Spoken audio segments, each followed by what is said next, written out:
Shameless promo. Another shameless promo, you guys. Maybe I'll put this on my TikTok. This is a cooling blanket. So basically, this blanket is cool even when you're warm, even when the environment around you is warm. The blanket will be cool. So I think that that is really cool for bitches like me who get hot and they sleep and sleep with the AC on 68, and it's about to be even hotter in South Florida. Ciao. Ciao. Okay, what are we talking about today? I am here with another video episode. Hello, hello, hello. Thank you guys for subscribing. Thank you for viewing. Thank you for responding. I'm trying to be consistent. Work with me here. Okay, what is this? The Wednesday? Oh, I want to say Thursday episode. Yes, this is the Thursday episode because I'm going to do it. I'm going to edit it. I'm going to upload it on Thursday. Today, I want to talk about Big Mouth because I was not able to talk about Big Mouth on, what was that, Monday.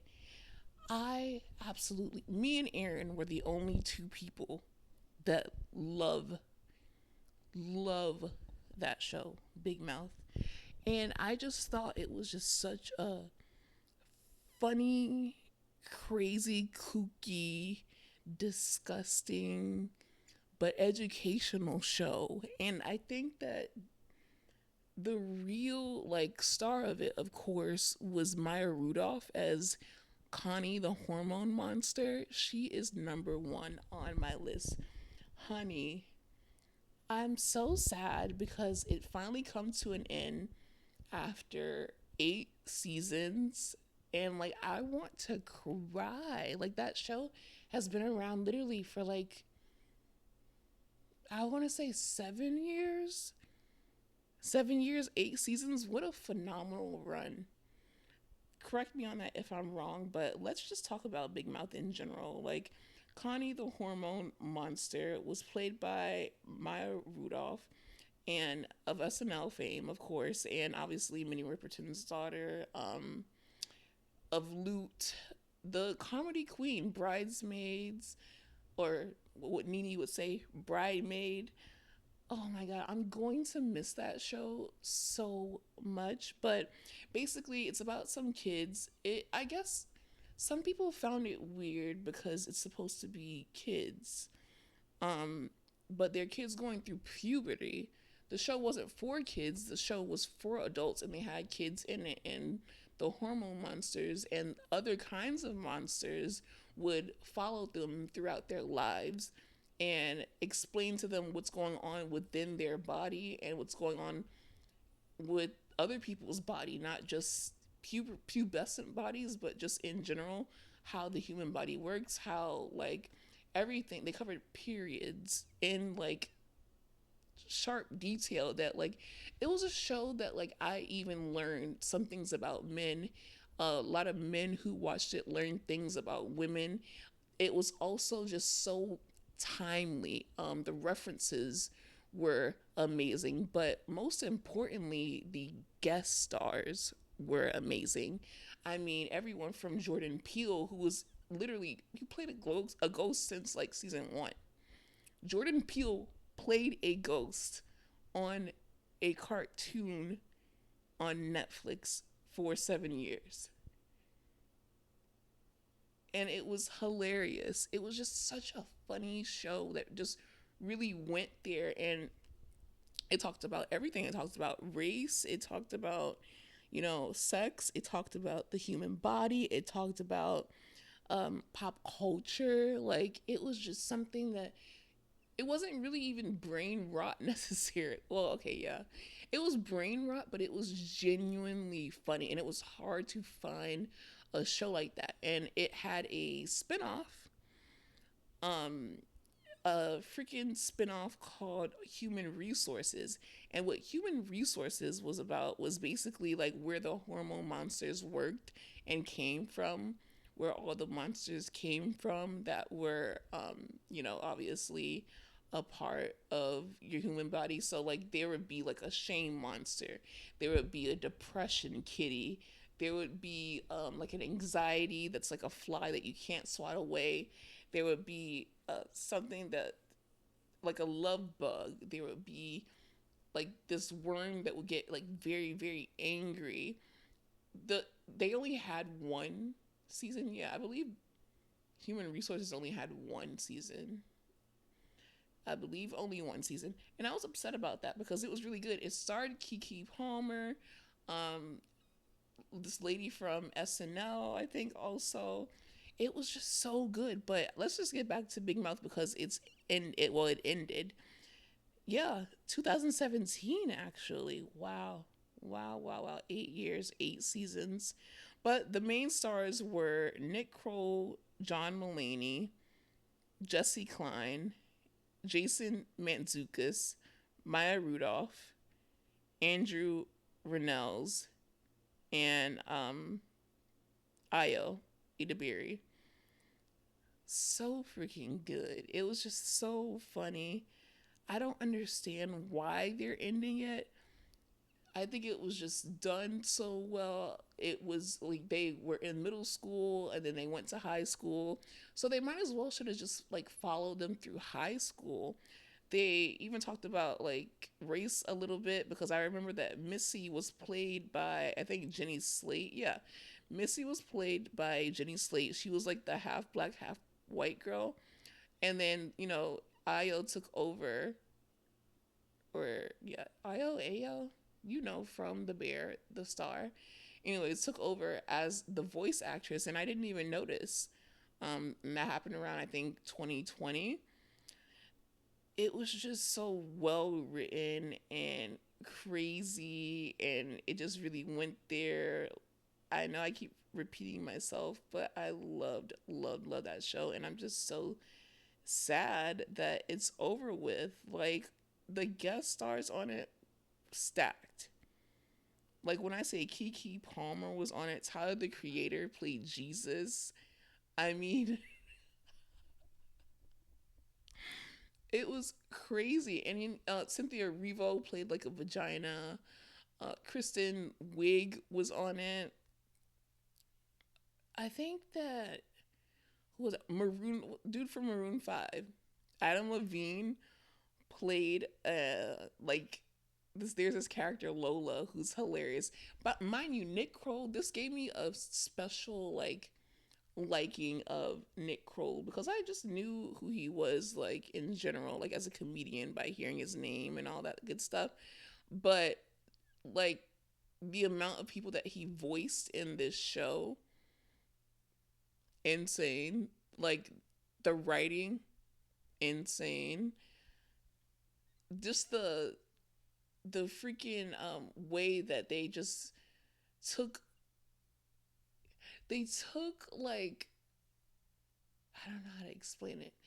They really took going through puberty, but they explained what was happening to adults so you could understand why you acted that way or even why you act a certain way as a male or a female as an adult too. Then, like as an adult, if you have or know teenagers, like you really understood like what they were possibly going through between hormones because they had hormone monsters, and also just like how the body works and stuff like that.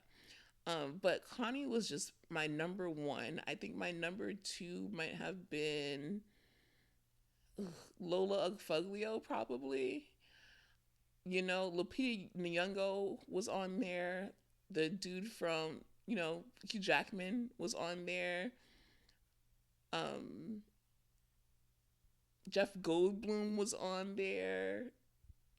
Angela, the girl goes, Angela Bassett did the thing. Miss Thing, she was on there. Rosie Perez was on there. Sterling K. Brown was on there. Brian T. Henry was on there. The dude from Silicon Valley that went to Marvel was on there. If you look at Big Mouth's cast, the cast is stacked, baby. And I'm not talking about like my ass, okay? But yeah, 8 seasons, so good. what a show, what a doll. I think that I'm one of the few people in the Bravo and reality space. Me and Aaron basically are one of the few people in the Bravo and reality space, and also like the HBO Sex and the City space that can also appreciate a show like this. I haven't really tried Rick and Morty like that, but better than anything, any episode would be better than like all episodes of Rick and Morty, and I'll stand on that. Like, I know we shouldn't pit two bad bitches against each other, but it was just so freaking good. And I'm so sad that it's over with. But they are actually going to be doing another show. Don't know what it's about, but it's from the same people who produced Big Mouth. So I was just like, why didn't y'all? Like, if I comment on something that's non Bravo, you have to know that I'm passionate about it. Cause I'm not really like a comment leaver. I'm unless it's my friends, unless it's someone that I know, like obviously in the streets of social media, I'm not a comment leaver like that. But when they posted that they were going to make this new show from the writers of Big Mouth, I'm like, well, then you could have just took Big Mouth to high school and left them there. And like the way that they ended was basically looking back on memories and stuff and saying that, I guess they're finished going through puberty, but they're not finished growing. Like Jessie had the depression kitty, and then she had a boyfriend who also had a depression kitty. Like Missy had a boyfriend that accepted her for who she was, and weird. What I really loved was that like Nick finally like grew up, like it, and Andrew Andrew was a perv. That kid was a fucking perv, okay? But like it was crazy. It was crazy. We saw them like break up as friends. We saw them get together back as friends. It was just such a ride. I'm going to miss you, Big Mouth, like so much. And I tried to like keep the episodes, like I was like, "Oh, I'm not going to finish the whole season cuz it's 10 episodes, I believe. So I'm not going to finish the whole season. I'm going to leave some for, at least like 4 or 5 days, try to stretch it out." No. Finished it in 2 days. Cried like a baby when it was over. The ending wasn't even sad. It wasn't sad at all. I was just sad that the show was over because we weren't going to have any more Big Mouth after this. Like, what am I gonna do without it? Meg the Stallion was on it. Like, it was just so crazy. And the craziest shit would happen. They would reference the craziest things. I'm telling you. I know that like it's crass and it's adult humor and it's gross and it deals with the human body, but I learned shit as a woman who's been on the planet for a long ass time that I should have known in school. They don't teach the stuff in school that they taught you on Big Mouth. Like, baby, I graduated from the class of Big Mouth. Natasha Leon was on there and she explained a lot of things that I didn't even know. And she was only on for a few episodes and her character did get arrested. Like, crazy stuff went on that show. But are you guys ready for Love Island? That's what I really want to know. We are going to be talking about Love Island on this MFN podcast, baby, because I came here for love. I want you to reach out. Whoever put together that song, who sings that song? I need to know who sings I came here for love. She really put her pussy in that song, and I mean it. Period. Having a camera is definitely taking me some getting used to. Even though I do stuff over Zoom, it's just weird when it's like a 4K camera staring right at you, and then you can also see well, you can't see it, but I'm pointing at my iPad. It's weird. It's weird. It's gonna take some getting used to, and I need to get used to it. And I hope that my audio is good. Are you guys liking the audio? Are you liking the video? Are you liking everything? Are you okay? Is you cool? Is he ready for Love Island? What do we think about the cast? I know that there are some that are already racist. I think what her name is Julia or some shit like that. Go home, bitch. Go. We don't need you. And homeboy, what's his name? Austin? I don't even know his name. Allie, AJ, not them. But there is some guy that's already on there that is racist. I don't have time for it. I don't. And I don't need the producers putting people on there as rage bait. Because the thing about me, yes, I will argue with you, but I'm at the point where I'm just like, I just won't watch your show. You cool. You bad. You want it?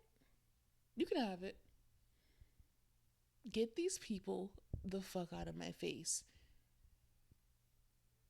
Simple as that. Because it's no excuse. It's no excuse. You're doing it on purpose. If we can find it, then people who are supposed to cast these people, supposed to look through social media, supposed to catch all that stuff, y'all can find it. So don't piss me off with that stupid shit. And every time we get a chance, I'm gonna vote her off. I'm gonna vote her off. And then if they don't take her off, I'm gonna just stop watching that shit. And we're gonna find something else to watch. You know, it's just like it's stupid. It's so stupid. So what the hell else is going on with y'all? So today I definitely um, made a couple videos. I hope they will be coming to the timeline soon. I don't know if they're going to come to the Bravo Wild Black timeline, but I know that I will be posting to Contrast Queens. Okay, so make sure you check out that. I want to talk about, I want to keep this a tight 20. So, the last, few minutes, not a tight 20, a little like 20, 20, 22, 23 max. I want to talk about the last showgirl. The last showgirl ate down better than Honora. Sorry, gonna have to say it. Pamela Anderson, 57 years old, looks all of 57, but beautiful, owning it. Body T, face T, hair T. It's basically exactly what you think is an aging showgirl. Her Vegas show is getting shut down and she's trying to figure out what the hell she's going to do next. And then she has a whole baby by Dave Bautista who is playing.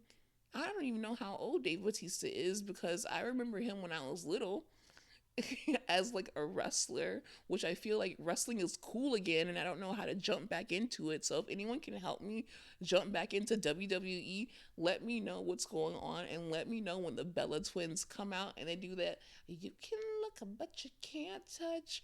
Bella twins, she's hot. They're hot. They did that and they ate that shit. Then they had me ever since. And they go by the Garcia twins now, but I'm hearing rumors and not nastiness, but just rumors that they might be coming back as the Bella twins. And I used to love me some Bella twins. So if you watch WWE, let me know. Anyways, back to what I was saying. Pamela Anderson as the last showgirl ate every moment of her screen time.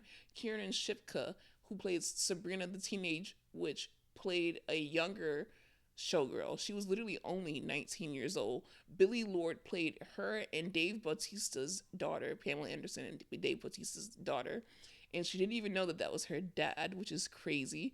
And it was just one of those like Sofia Coppola, like I think she's the same one who directed the Priscilla movie. I just felt like Priscilla was just like, okay, then what are we doing? What is this really about? Like, I get the aesthetics of it, but I really think that The Last Showgirl told a real story.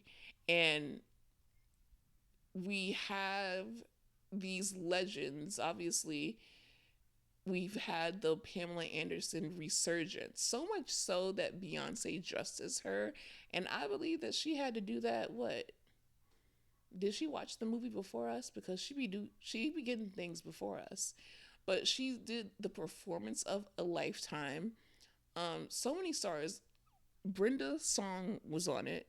Miss London Tipton, yeah.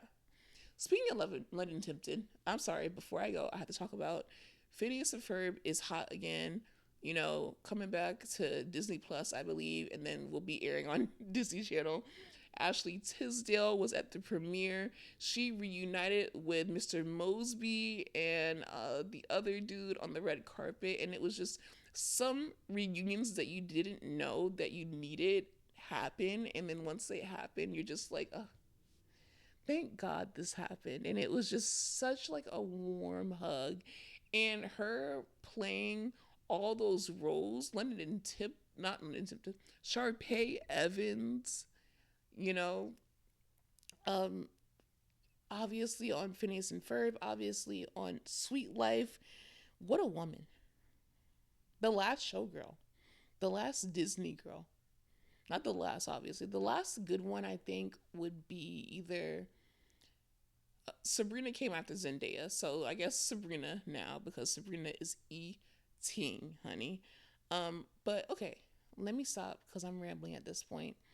The Last Showgirl, go watch it.